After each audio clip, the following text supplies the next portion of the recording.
পাকান পিঠা বানানোর জন্য এখানে আতপ চাউলের গুঁড়া নিয়ে নিয়েছি, আর আপনার প্যাকেট যে গমের আটা সেই আটা নিয়ে নিয়েছি, আর গুঁড়া দুধ দিয়েছি। দেখেন এর মধ্যে মিশে গেছে আর কি, বোঝা যাচ্ছে না। এগুলো গুঁড়া দুধ, হালকা একটু লবণ দিয়ে আমি সামান্য একটু পানি দিয়েছি, দিয়ে মাখিয়ে নিচ্ছি এভাবে।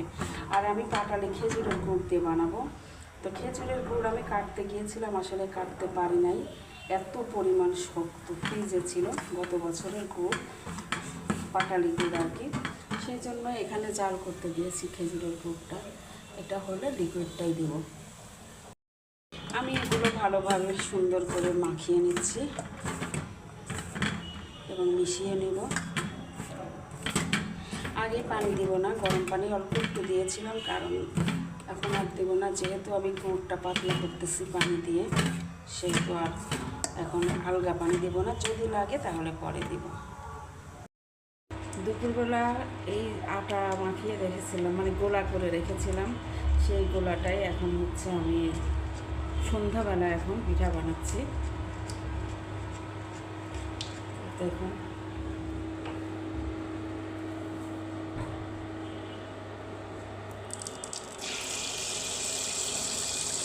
বিসমিল্লাহ করে দিলাম।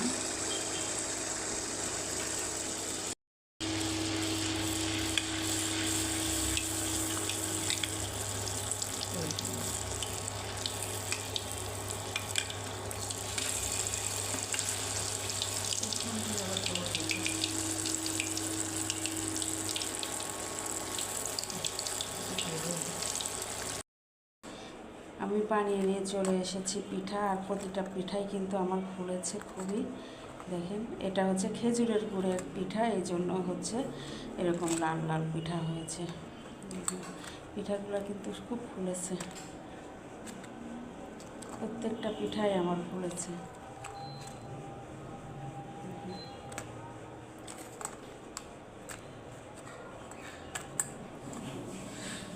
শেষ পর্যন্ত পিঠাটা আর কি বানানো হয়ে গেছে।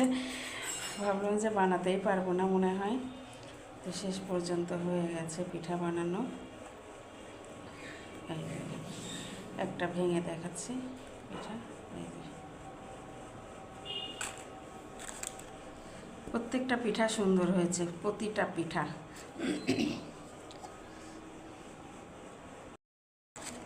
আরেকটা পিঠা ভেঙে দেখাই। এই দেখেন ভিতরে একদম ফাঁপা হয়েছে। পিঠাগুলো খুবই সুন্দর হয়েছে।